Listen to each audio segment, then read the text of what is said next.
irrigation engineering CE 8603.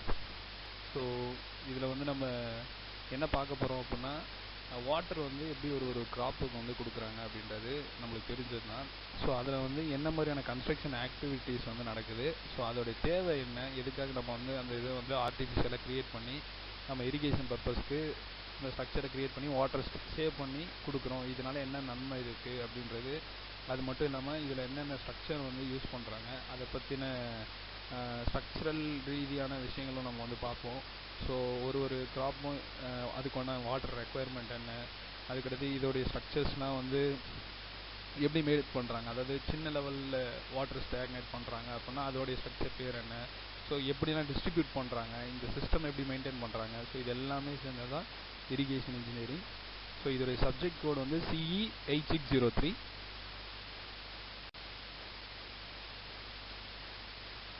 So unit 1 crop water requirement. இதோட syllabus அப்படின்னு பார்த்தீங்கன்னா, need and classification of irrigation. First எடுத்து நம்ம வந்து எல்லாமே என்ன தேவை அப்படின்றத நம்ம வந்து ஃபஸ்ட்டு பார்ப்போம். ஸோ அதுபடி பார்த்தீங்கன்னா என்ன தேவை அப்படின்றது நீடில் வரும், கிளாசிஃபிகேஷன்றது டைப்பில் வரும். அதுக்கடுத்து இதோடைய ஹிஸ்டாரிக்கல் டெவலப்மெண்ட் எப்படிலாம் ஒரு கட்டத்தில் வந்து மாறி எப்படி டெவலப் ஆகிருக்கு அப்படின்றத வந்து நம்ம பார்ப்போம். அதுக்கடுத்து இதில் இருக்கக்கூடிய பாசிட்டிவ் நெகட்டிவ், ஸோ அதையும் பார்ப்போம். அதுக்கடுத்து types of crop, season duty delta base period, so இதுவும் பார்ப்போம். அப்புறம் கன்செப்டிவ் யூஸ் ஆஃப் க்ராப்பு, அப்புறம் evapotranspiration, theoretical method, so இதெல்லாமே சேர்ந்து தான் நம்ம ஃபஸ்ட் யூனிட்டில் பார்ப்போம்.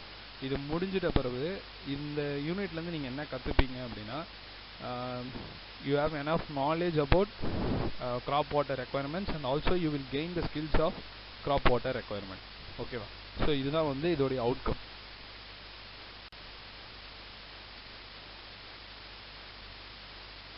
So irrigation definition. So irrigation definition அப்படின்றது வந்து எதுக்காக இரிகேஷன் வந்து யூஸ் பண்ணுறாங்க அப்படின்றத டிஃபைன் பண்ணுற மாதிரி. So irrigation is an artificial application of water to the soil.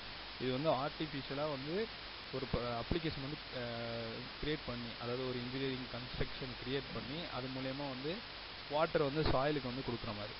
ஓகேவா? ஸோ செகண்ட் பாயிண்டில், it is usually used to assist the growing of crops in dry area or a stand during a period of inadequate rainfall. ஸோ இந்த இரிகேஷன் அப்படின்னு பண்ணுறது மூலயமா ஒரு க்ராப்பை வந்து நீங்கள் க்ரோ பண்ண வைக்கலாம். அதாவது எங்கள் ட்ரை ஏரியாவில்.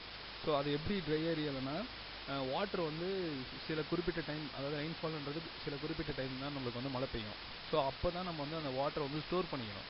ஸோ அப்படி ஸ்டோர் பண்ணலை அப்படின்னா நம்மளுக்கு வந்து அந்த ரெயின்ஃபால் அப்படின்றது வந்து நம்ம ப்ராப்பராக யூட்டிலைஸ் பண்ணலன்றது அர்த்தம்.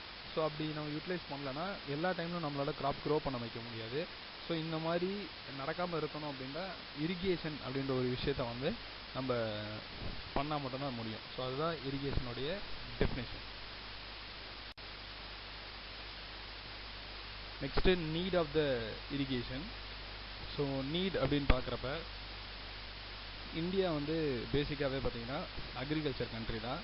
ஸோ இதோடைய எல்லா ரிசோர்ஸும் அக்ரிகல்ச்சரை டிபெண்ட் பண்ணி தான் இருக்குது. அதுதான் ஃபஸ்ட் பாயிண்ட்டில் சொல்கிறாங்க. அதுக்கடுத்து water is and evidently the most vital element இந்த பிளான்ட் லைஃப். ஸோ பிளான்ட் அப்படின்றதுல வாட்டர்ன்றது மேஜர் ரோல். ஸோ அதுதான் second point. Third, water is normally supplied to the plants by nature through rains. Water வந்து எப்படி supply ஆகுது? Rain மூலயமா தான். So அது third point. Fourth point, however the total rainfall in a particular area may be either insufficient or ill-timed. அதாவது மழை பெய்யுறது அப்படின்றது ஒரு பர்டிகுலர் ஏரியாவில் பெய்யுது அப்படின்னா அது வந்து அந்த இடத்துடைய தண்ணி தேவையை பூர்த்தி செய்யலை, அப்படி இல்லைனா தேவையில்லாத டைமில் மழை பெய்யுது அப்படின்னா அந்த இடத்துலையும் நம்ம இரிகேஷன் யூஸ் பண்ணி எப்போ தேவை இருக்கோ அப்போ வந்து நம்ம அதை யூட்டிலைஸ் பண்ணிக்கலாம். ஸோ அதுதான் வந்து இரிகேஷனுடைய நீடு. அதுக்கடுத்து சிஸ்டமேட்டிக் இரிகேஷன் சிஸ்டம். ஸோ அதாவது ஒரு இரிகேஷன் சிஸ்டமை நீங்கள் வந்து ஒரு சிஸ்டமேட்டிக்காக நீங்கள் வந்து க்ரியேட் பண்ணுறீங்க. Collecting water during the period of excess rainfall. எப்போ வந்து மழை அதிகமாக பெய்யுதோ அப்போ கலெக்ட் பண்ணிவிட்டு and releasing it to the crop when it is needed. எப்போ கிராப்புக்கு தேவைப்படுதோ அப்போ நீங்கள் கொடுக்குறீங்க. அதாவது எக்ஸஸாக பெய்கிறப்ப அதை எடுத்து வச்சுக்கிட்டு எப்போ தேவைப்படுதோ அப்போ நீங்கள் கொடுக்குறீங்க. இதுதான் systematic irrigation system. So next வந்து less rainfall. So artificial supply is necessary. So ஆர்டிஃபிஷியலாக நீங்கள் வாட்டர் சப்ளை பண்ணுறது அப்படின்றது necessary. Irrigation work may be constructed at the place where more water is available and then convey the water where there is a less rainfall. அதாவது இது என்னென்னா, மழை எங்கே கம்மியாக பெய்யுதோ, எங்கே அதிகமாக பெய்யுதோ அந்த இடத்துல இருந்து வரக்கூடிய வாட்டரை எடுத்து ப்ராப்பராக இதுக்குன்னு ஒரு கன்ஸ்ட்ரக்ஷன் மேட் பண்ணி அந்த வாட்டர் எங்கே தேவைப்படுதோ அந்த ஏரியாவுக்கு அனுப்பி வைக்கணும். ஸோ இதுதான் வந்து இந்த இடத்துல நம்மளுக்கு தேவைப்படக்கூடிய இரிகேஷன் சிஸ்டம். எங்கே மழை கம்மியாக பெய்யுதோ அந்த இடத்துக்கு நீங்கள் வாட்டர் அனுப்பணும். ஸோ அந்த ஒரு சிஸ்டம் ப்ராசஸ் வந்து க்ரியேட் பண்ணுறோம்ல, அதுவும் இரிகேஷனை தான் வரும். அடுத்து நான் uniform rainfall. So rainfall may not be uniform over the graph period இந்த பர்டிகுலர் ஏரியா. அதாவது யூனிஃபார்மாக மழை பெய்யாது. எப்படின்னா, கிராப்போடைய ஸ்டார்டிங் பீரியடில் மழை பெய்யும், எண்டிங் பீரியட் வரைக்கும் ஆனால் மழை இருக்காது. ஸ்டார்டிங் பீரியட் மட்டும் மழை பெய்யும். ஆனால் எப்படி வந்து கிராப் க்ரோ ஆகும்? ஸோ அப்போ நீங்கள் ஸ்டார்டிங் பீரியடில் பெய்யக்கூடிய மழையை வந்து என்ன பண்ணணும், வாட்டர் வந்து எக்ஸஸாக வரதை நீங்கள் தேக்கி வச்சுட்டு எப்போ அந்த கிராப்புக்கெலாம் தேவைப்படுதோ அது வரைக்கும் நீங்கள் கொடுத்துட்டே இருக்கணும். ஸோ எக்ஸஸ் ரெயின்ஃபால் வாட்டரை கலெக்ட் பண்ணி அதை சப்ளை பண்ணணும். ஸோ இந்த ப்ராசஸும் இரிகேஷன் தான். So next commercial crops with additional water. So commercial கிராப்ஸ்னாலே உங்களுக்கு தெரிஞ்சிடணும். Sugar cane, tea, tobacco, cotton இந்த மாதிரிலாம் வந்து கமர்ஷியல் கிராப். இதெல்லாம் வந்து பார்த்திங்கன்னா சுகர் யூஸ் பண்ணுற மாதிரி, டீயும் டுபாக்கோ, காட்டன் இதெல்லாமே கமர்ஷியல் கிராப்ஸ். இதெல்லாமே எக்ஸ்போர்ட்டு அதெல்லாமே சார்ந்து வருது. ஸோ இதுக்கு வந்து வாட்டரோடைய ரெக்குயர்மெண்ட்டுன்றது அதிகம். ஸோ நீங்கள் ரெயின்ஃபாலை நல்லா ஸ்டோர் பண்ணி வச்சுக்கிட்டீங்க அப்படின்னா இந்த மாதிரியான கிராப்ஸும் நீங்கள் விளைவிக்கலாம். ஸோ இது மூலயமா உங்களுக்கு இன்கமும் அதிகமாகும். ஸோ அதுதான் வந்து commercial crops with additional water தேவைப்படக்கூடிய இடத்துலையும் இரிகேஷன் அப்படின்றது ரொம்ப இம்பார்ட்டண்ட்டான ஃபேக்டர். அதுக்கடுத்து controlled water supply. So controlled water supply நீங்கள் கரெக்டான வாட்டர் சப்ளை கொடுக்குறீங்க அப்படின்னா ஈல்ட் ஆஃப் கிராப் வந்து வருஷம் ஃபுல்லாகவே நீங்கள் பண்ணலாம். ஸோ அது மூலயமா நம்மளுக்கு வந்து ப்ராப்பர் டிஸ்ட்ரிபியூஷன் சிஸ்டமால் மட்டும்தான் அதை அட்டைன் பண்ண முடியும். ஸோ அதுதான் கண்ட்ரோல்டு வாட்டர் சப்ளை. ஸோ அந்த ஒரு இடத்துல இரிகேஷன் அப்படின்றது நீடாக இருக்குது. ஸோ இவ்வளோ நேரம் நம்ம எல்லாமே நீட் பொறுத்து பார்த்தோம். இப்போ நம்ம வந்து அதோட பாசிட்டிவ் என்னன்றது பார்ப்போம். So increased in food production. வாட்டரை நீங்கள் அதிகமாக ஸ்டாக்னேட் பண்ணி நீங்கள் வச்சுருக்கீங்க, எல்லா சீசனுக்கும் வச்சுருக்கீங்கனாலே நீங்கள் கிராப் வந்து எல்லா டைமும் நீங்கள் மேக் பண்ணலாம், அதை ஈல்ட் பண்ண வைக்கலாம். ஸோ அப்போ உங்களுக்கு ஃபுட் ப்ரொடக்ஷன் நார்மலாகவே அதிகமாகிடும். அதுக்கடுத்து ப்ரொடெக்ஷன் ஃப்ரம் ஃபர்மைன், வறட்சியிலேருந்து நீங்கள் வந்து தப்பிச்சிக்கலாம். கல்டிவேஷன் ஆஃப் கேஷ் கிராப், நம்ம ப்ரீவியஸாக சொன்னாங்க அந்த கமர்ஷியல் கிராப்லாம் வந்து வாட்டர் அதிகமாக இருந்தால் நம்ம யூஸ் பண்ணிக்கலாம். Additional to wealth of the country. இப்போ விவசாயம் பண்ணுறதுனால ஒரு வெல்த் கிரியேட் ஆகுது. அந்த கிரியேட் ஆகக்கூடிய வெல்த் வந்து வருஷம் ஃபுல்லாகவும் ஆகுது அப்படின்னா நம்மளுக்கு எக்ஸ்ட்ரா தானே அந்த வெல்த்து. ஸோ அதுதான் சொல்கிறாங்க. Increase the prosperity of people. இப்போ நம்ம வந்து ஆர்டிஃபிஷியலாக எந்த ஒரு சிஸ்டமும் நம்ம மேற்கொள்ளலை அப்படின்னா வெறும் ஜஸ்ட் 3 months மட்டும்தான் நம்மளுக்கு மழை பெய்யும். ஸோ அந்த 3 months வரக்கூடிய வாட்டரை நம்ம 1 year நம்ம யூஸ் பண்ண முடியாது. ஸோ அந்த ஒர்க்குன்றது 3 months பேஸ் பண்ணி தான் இருக்கும்.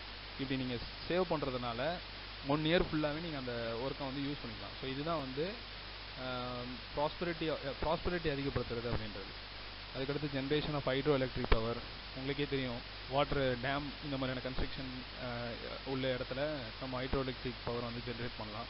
அதுக்கடுத்து இரிகேஷன் மூலயமா டொமஸ்டிக் அண்ட் இண்டஸ்ட்ரியல் வாட்டர் சப்ளையும் நீங்கள் வந்து கொண்டு வரலாம். அப்புறம் inland navigation, improvement of communication, canal plantation. So இது கெனால் நீங்கள் பண்ணுறதுனால ஒரு இடத்துல இப்போ பக்கத்து கிராமமும் அடுத்த கிராமமும் கம்யூனிகேஷன் வந்து அதிகமாகும். நீங்கள் கெனால் போகிற வழி அப்படின்றதுனால அந்த இடத்துல கம்யூனிகேஷன்றது க்ரியேட் ஆகும். அதுக்கடுத்து இம்ப்ரூவ்மெண்ட் இந்த கிரவுண்ட் வாட்டர் ஸ்டோரேஜ். இப்போ சர்ஃபேஸ்க்கு மேலே நம்மளுக்கு வாட்டர் ஸ்டோர் ஆகுதுன்னா கிரவுண்ட் வாட்டர்லேயும் நம்மளுக்கு அந்த வாட்டரோடைய கெப்பாசிட்டின்றது அதிகமாகும். ஸோ அதுதான் வந்து கொடுத்துருக்காங்க. அதுக்கடுத்து general development of the country. So general டெவலப்மெண்ட்னா இப்போ நீங்கள் இரிகேஷனே அதிகப்படுத்துறீங்க, ஸோ கிராப்பு கல்டிவேஷன் அப்படின்றது அதிகமாகுதுன்னா அது வந்து கண்ட்ரிக்கு தானே டெவலப்மெண்ட் ஆகும். ஸோ அதுதான் சொல்கிறாங்க. அதுக்கடுத்து டைப்ஸ் ஆஃப் இரிகேஷன். ஸோ இரிகேஷனில் பார்த்தீங்கன்னா 2 டைப் இருக்குது, நேச்சுரல், ஆர்டிஃபிஷியல். ஸோ நேச்சுரல் அப்படின்றது வந்து நான் இன்ஜினியர்டு கன்ஸ்ட்ரக்ஷன் வருது. ஸோ ஆர்டிஃபிஷியல்ன்றது இன்ஜினியர்டு கன்ஸ்ட்ரக்ஷன். இது என்னன்றதை நம்ம பிரீஃபாக தனித்தனியாக பார்க்குறப்ப நம்ம பார்ப்போம். ஸோ நேச்சுரலில் 2 type, rainfall, inundation, canal system. ஆர்டிஃபிஷியலில் ஃப்ளோ, லிஃப்ட்டு. ஸோ ஃப்ளோவில் 4 டைப்ஸ் இருக்குது, perennial, inundation, storage and direct. So இதெல்லாமே நம்ம என்னன்றதை தனித்தனியாக பார்ப்போம். So natural irrigation. So natural அப்படின்றப்ப நான் இன்ஜினியர்டுன்னு சொன்னேன். ஸோ இயற்கையாகவே ஒரு வழித்தடத்தை வந்து கிரியேட் பண்ணும். வாட்டர் அப்படின்றது இயற்கையாகவே ஒரு வழித்தடத்தை கிரியேட் பண்ணும். இப்போ மழை பெய்யுது, அதிகமாக பெய்யுது அப்படின்னா ஒரு இடத்துல அதுவாகவே ஒரு ஃப்ளோவை கிரியேட் பண்ணி கடலில் போய் சேரக்கூடிய அளவுக்கு அது மாசாக வந்து இருக்கும். ஸோ இந்த மாதிரியான இடத்துல வரக்கூடிய அந்த ரிவர் ஃப்ளோ இதெல்லாமே இருக்குது தெரியுமா. ஸோ இதெல்லாமே நான் இன்ஜினியர், நீங்கள் ஒன்றும் வந்து அந்த சிஸ்டமேட்டிக் அந்த ப்ராசஸை வந்து செட் பண்ணல, அது தானாக இயற்கையாகவே நடந்திருக்கு. ஸோ அதுதான் நேச்சுரல் இரிகேஷன். ஸோ இதில் வந்து 2 டைப் இருக்குது, ரெயின்ஃபால், இன்டென்டேஷன். ஸோ ரெயின்ஃபால்ன்றது இயற்கை நடக்கக்கூடியது தான். ஸோ அதனால் கிராப் வந்து க்ரோ ஆகுது, அதுதான் ரெயின்ஃபால். அடுத்து indentation, flood water is utilised for irrigation purpose. So எக்ஸஸாக வரும்ல வாட்டர், ஃப்ளட் வாட்டர், ஸோ அதையும் வந்து நீங்கள் இரிகேஷன் பர்பஸ்க்கு யூஸ் பண்ணுறீங்க அப்படின்னா, அதாவது இயற்கையாகவே நீங்கள் எந்த ஒரு ஆர்டிஃபிஷியலாக ஒரு கன்ஸ்ட்ரக்ஷன் எதுவும் மேற்கொள்ளலை, இயற்கையாகவே அந்த எக்ஸஸ் வாட்டர், ஃப்ளட் வாட்டர் வந்து என்ன பண்ணுதுன்னா கிராப் வந்து அதுவாகவே க்ரோ பண்ண வைக்குது அப்படின்னா அது வந்து நேச்சுரல் இரிகேஷன். அடுத்து ஆர்டிஃபிஷியல் இரிகேஷன். ஸோ இதில் வந்து 2 டைப் பார்த்தோம் நம்ம, ஃப்ளோ ஒன்று, லிஃப்ட் ஒன்று. ஸோ ஃப்ளோவில் 4 டைப் இருக்குது, அது என்னென்னு நம்ம பார்ப்போம். Water flows to the irrigated land by gravity. So gravity மூலயமா ஒரு இடத்துல இருந்து இன்னொரு இடத்துக்கு வருது, மேல் மட்டத்திலேருந்து கீழ் மட்டம் வரைக்கும் வருது. ஸோ இதில் செகண்ட் பாயிண்ட் என்ன கொடுத்துருங்கன்னா, வாட்டர் சோர்ஸ் வந்து அதிகமாக இருக்கணும். அதாவது எந்த இடத்துல வாட்டர் ஜென்ரேட் ஆகுதோ அந்த இடம் வந்து மேலே மேடாக இருக்கணும், எங்கே இரிகேஷன் பண்ணுறாங்களோ அந்த இடம் வந்து கீழே இருக்கணும். அப்போ தான் கிராவிட்டி மூலிமா நீங்கள் கொண்டு வர முடியும். இதுதான் ஃப்ளோ இரிகேஷன். ஸோ இதில் வந்து 4 type. So first one perennial irrigation. இது வந்து என்னென்னா, ஒரு கிராப் பீரியட் வந்து க்ரோ ஆகுது அப்படின்னா அந்த க்ரோ ஆகுறதுலேருந்து எண்ட் ஆகிற வரைக்கும் கெனால் சிஸ்டம், ஆர்டிஃபிஷியல் சிஸ்டமாக, உங்களுக்கு ஆர்டிஃபிஷியல்னாலே தெரியும், நம்ம வந்து கொடுக்குறோம் ஒரு இன்ஜினியரிங் கன்ஸ்ட்ரக்ஷன் கொடுக்குறோம். அந்த மாதிரி எட்வொர்க்கு, கெனால் டிஸ்ட்ரிபியூஷன் சிஸ்டம் இதெல்லாமே கொடுத்து ஒரு கிராப்பை க்ரோ பண்ண வச்சு அதை ஈல்ட் பண்ண வைக்கிறோம் அப்படின்னா அது perennial irrigation. Second one inundation irrigation. Inundation irrigation அப்படின்னா எக்ஸஸாக ஃப்ளட்டட் வாட்டர் வரும்ல, அந்த ஃப்ளட்டட் வாட்டர் வந்து நிலத்தில் போய் அப்படியே நின்றோம்.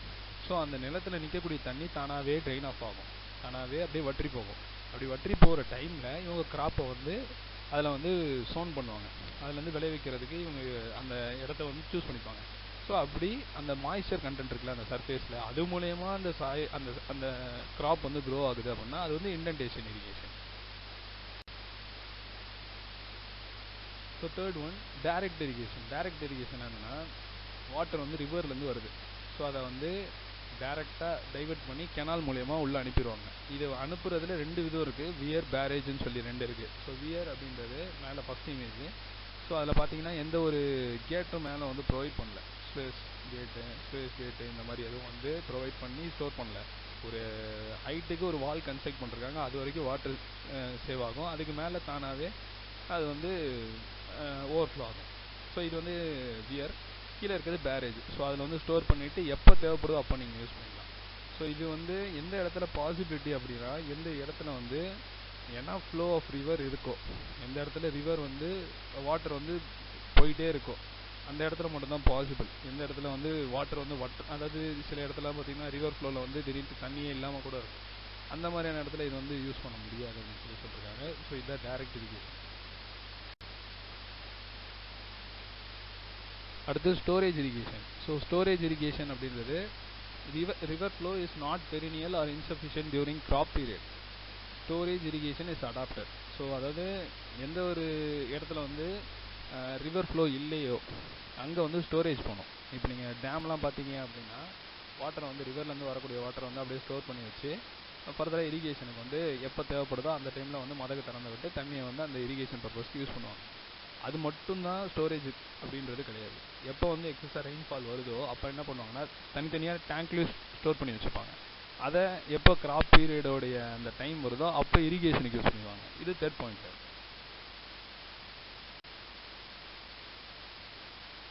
So last one, water is lifted up by mechanical such as some pump or manual supply of irrigation. அதாவது என்னென்னா, எந்த ஒரு இடத்துல வந்து நான் ப்ரீவியஸாக சொன்னேன் கிராவிட்டி பற்றி பேசுகிறப்ப வாட்டர் சோர்ஸ் பற்றி நான் சொன்னேன்.